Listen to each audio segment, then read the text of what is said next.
नमस्कार, मी मीना महाराष्ट्रीयन मेजवानीमध्ये तुम्हा सर्वांचं मनापासून स्वागत करते। आज आपण बनवणार आहोत कोबीचे मंचुरियन। त्यासाठी मी इथे एक कोबी घेतलेला आहे। कोबी हा 10 रुपयाचा आहे। तर आता याची वरची पानं आपण काढून घेऊया, कारण वरची पानं ही खराब असतात आणि थोडी माती पण लागलेली असते, म्हणून याची मी वरची पानं काढून घेतल्यानंतर आता आपण याचा देठ कापून घेऊया। देठ कापून झाल्यावर आपण याला 4 भागांमध्ये कापून घेऊया।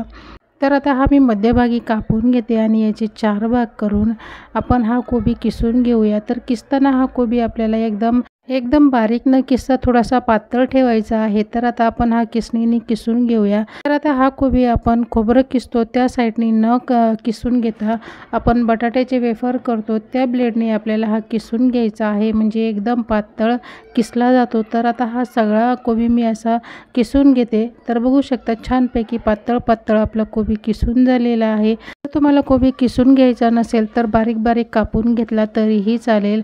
तर आता ह्या किसलेल्या कोबीमध्ये आपण पाव चमचा बारीक तुकडे करून घेतलेला अद्रक घातलं, अर्धा चमचा बारीक तुकडे करून लसूण घालून घेतलेला आहे, अर्धा चमचा हिरवी मिरची वाटलेली आहे ती घातली आणि 1 चमचा मी इथे काश्मीरी मिरची घालून घेतलेली आहे। काश्मीरी मिरची ही कलर येण्यासाठी घातलेली आहे, कारण आपण कुठलाही फूड कलर वापरणार नाही। आता हे सगळं साहित्य आपल्याला मस्तपैकी एकजीव करून मिक्स करून घ्यायचं आहे।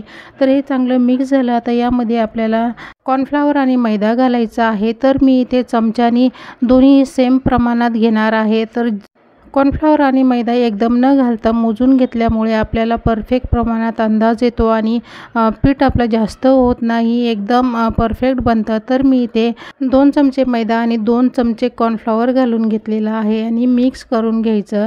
आणि आता जर आपल्याला वाटलंच जर गरज आहे पीठ घालण्याची तर पुन्हा आपण 1 चमचा मैदा आणि 1 चमचा कॉर्नफ्लॉवर यामध्ये ॲड करणार आहोत, म्हणजे कमी पण होणार नाही आणि जास्त पण होणार नाही। तर एकदम परफेक्ट प्रमाणे कोबीच्या हिशोबामध्ये आपल्याला कॉर्नफ्लॉवर मैदा मिसळता येतो। तर मी पुन्हा 1 चमचा घेतलेला आहे। तर असा मी यामध्ये 3 चमचा मैदा आणि 3 चमचे कॉर्नफ्लॉवर घेतलेला आहे। आता हे आपण मिक्स करून घेऊया। मिक्स केल्यानंतर यामध्ये आपल्याला 1 चमचा रेड चिली सॉस घालायचा आहे आणि 1 चमचा आपल्याला डार्क सोया सॉस घालायचा आहे। आता हे सॉस घालून झाल्यानंतर आपल्याला हे पीठ चांगलं एकजीव करून घ्यायचं आहे। तर चला आता सॉस घालून झाले, आता आपण हे मिक्स करून घेऊया। तर कोबीच्या पाण्यामध्ये एकदम छानपैकी आणि एकदम परफेक्ट आपलं मिश्रण तयार झालेलं आहे। जर मिश्रण थोडं पातळ वाटलं आणि आपल्याला गरज वाटली तर त्यामध्ये आपण पुन्हा अर्धा चमचा कॉर्नफ्लॉवर मैदा वापरू शकतो आणि मिक्स करू शकतो, पण आपल्याला गरज पडली नाही। एकदम परफेक्ट प्रमाणात आपलं मिश्रण तयार झालेलं आहे। तर एक साईडला तेल गरम करायला ठेवलेलं होतं आणि हे मंचुरियन तळताना आपण थोडं तेल जास्तच वापरलेलं आहे आणि खोलगट कढई घेतलेली आहे, त्यामुळे मंचुरियन हे छानपैकी तळले जातील आणि खाली जास्त चिपकणार नाही। तर आता यामध्ये आपण मंचुरियन सोडून घेऊया। तर बारीक बारीक असे मी मंचुरियन सोडून घेतलेले आहे। एकदम जास्त न सोडता मी थोडेसे कमीच यामध्ये सोडून घेतलेले आहे। तर आता छानपैकी सगळे मंचुरियन आपले सोडून झालेले आहे तेलामध्ये। तर आता आपण हे तळून घेऊया। तर मंचुरियन तेलामध्ये सोडून झाल्यावर आपल्याला लगेच हे हलवायचे नाही, तर 2-3 मिनटं हे चांगले आपल्याला तळू द्यायचे आहे। खालची बाजू तळल्यानंतर हे छानपैकी वरती येतात आणि मग आपल्याला एकदम पलटी करून घ्यायची आहे। तर बघू शकता मंचुरियन हे आपले किती छानपैकी तळत आलेले आहे आणि कलर पण खूपच सुंदर आलेला आहे। बाजारात मिळतो तसाच कलर आलेला आहे, जराही आपण फूड कलर वापरलेला नाही। तर हे छानपैकी तळून झालेले आहे। आता आपण हे काढून घेऊया। तर बघू शकता आपण फूड कलर न वापरता ते छानपैकी कलर आलेला आहे। आता याचं तेल निथळल्यानंतर आपण हे एका प्लेटमध्ये काढून घेऊया। तर बघू शकता जराही तेलकट होत नाही आणि एकदम बाजारात मिळतात तसेच हे घरच्या घरी बनतात।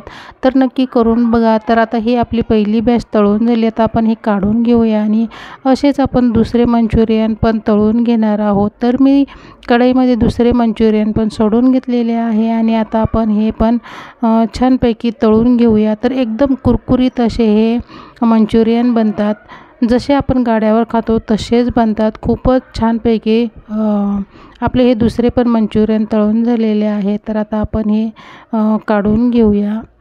तर बघू शकता एकदम मस्तपैकी कलर आलेला आहे आणि घरी आपल्याला मुलांना खायचे असल्यामुळे आपण कलर वापरलेला नाही. तर आता हे पण आपण काढून घेऊया. तर आता हे पण आपण झाऱ्यामध्ये काढून घेऊया, म्हणजे त्याचं एक्स्ट्राचं तेल असेल ते निथळलं जाईल आणि आपले मंचुरियन हे जराही तेलकट होणार नाही.